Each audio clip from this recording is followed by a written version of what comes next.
মেধা তালিকার মধ্যে আমাদের এই রাজ্যে যে যে স্কুল উঠে আসে তার মধ্যে বেশ অগ্রভূমিকা নেয় নরেন্দ্রপুর রামকৃষ্ণ মিশন।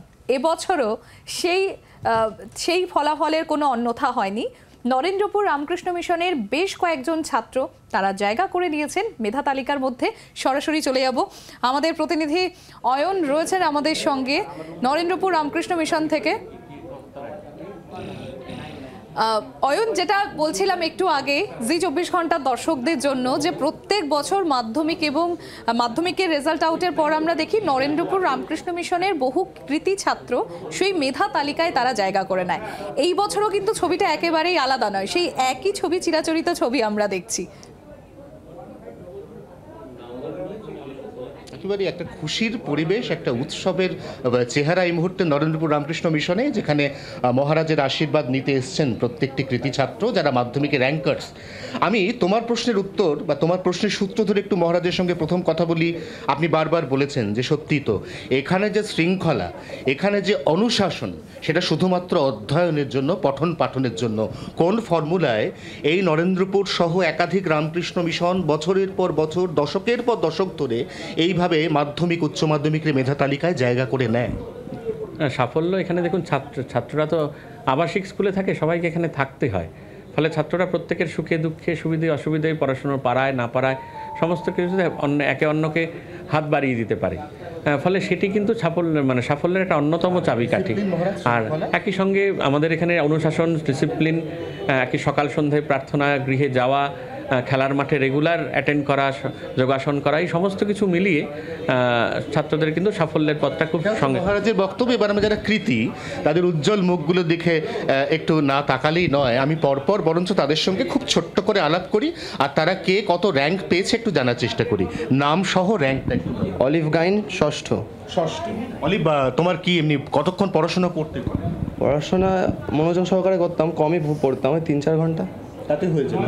আর কি হতে চাও? ডাক্তার হতে চাই। তারপরে যদি সুযোগ পায় তাহলে অ্যাডমিনিস্ট্রেটিভ লাইনে যাওয়ার ইচ্ছা আছে। অ্যাডমিনিস্ট্রেটিভ লাইনে, বেশ।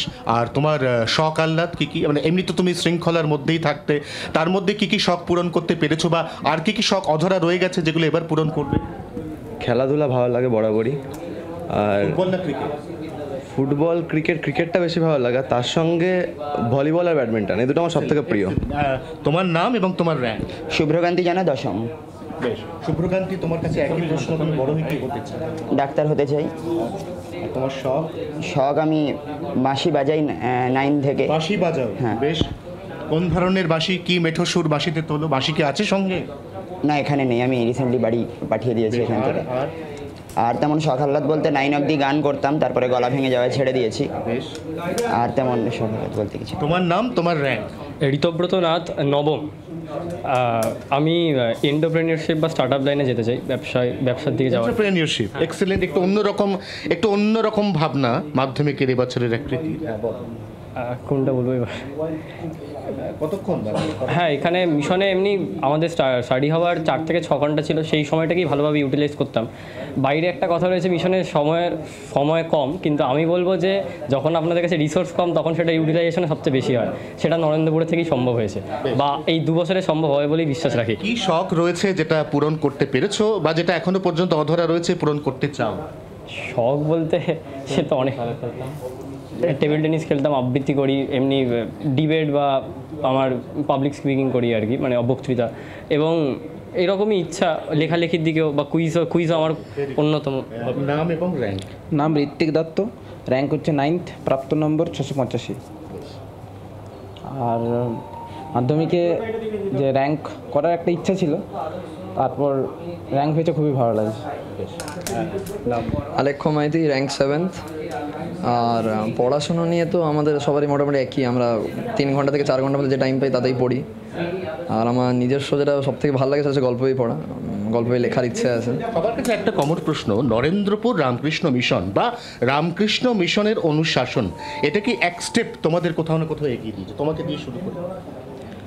হ্যাঁ, যেটা ঋতব্রত বললো যে যখন আমাদের মানে প্রেশার প্রথম আমাদের দেখতাম যে একদিনে 3টে করে পরীক্ষা হচ্ছে, প্রথমে একটু বিরক্ত লাগতো যে একদিনে 3টে পরীক্ষা, বাট তারপরে বুঝলাম যে না, ওই 3টে পরীক্ষায় চাপে এই অনুশাসন, এই ডিসিপ্লিন, এই যে সবাই মোবাইল ব্যবহার করছে তোমরা করতে পারছো না, সবার একটা নির্দিষ্ট জীবনযাত্রা রয়েছে, তোমরা বাধা ধরা ছকে রুটিনের মধ্যে পড়েছো, এটা আখেরে তাহলে তো ফলপ্রসূ হলো। অবশ্যই ফলপ্রসূ, কারণ আমাদের তো ফোন তো একদমই বন্ধ, আর হচ্ছে আমাদের ক্লাস 10-এ অনেকগুলো পরীক্ষা হয়, এবার প্রত্যেক পরীক্ষা দিয়ে অনেকটা অভ্যস্ত হয়ে গেছি যে এবার সেই হিসেবে খুব সুন্দর।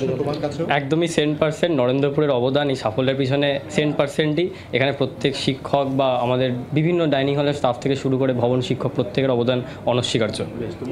আমারও একই বক্তব্য, ভবন শিক্ষক দাদারা সবাই আমাদের যথেষ্ট হেল্প করেছেন, প্রতি পদে পদে পড়ার কথা মনে করিয়ে দিয়ে গেছেন, মানে উৎসাহ দিয়েছেন। তোমার কাছেও একই প্রশ্ন।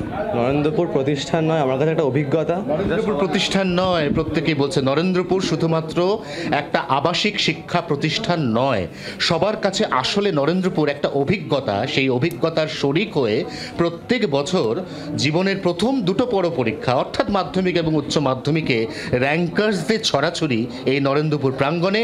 প্রত্যেক মাধ্যমিক উচ্চ মাধ্যমিকের ফলের পর নরেন্দ্রপুরের যিনি অধ্যক্ষ, যিনি মহারাজ, তার টেবিলে ঠিক এইভাবেই এক গাদা মিষ্টি এবং চতুর্দিকে মিষ্টি মিষ্টি হাসির মধ্যেই মিষ্টি মুখের ছড়াছড়ি সম্প্রীতি। বাংলার আওয়াজ, বাঙালির আবেগ, জি 24 ঘন্টা।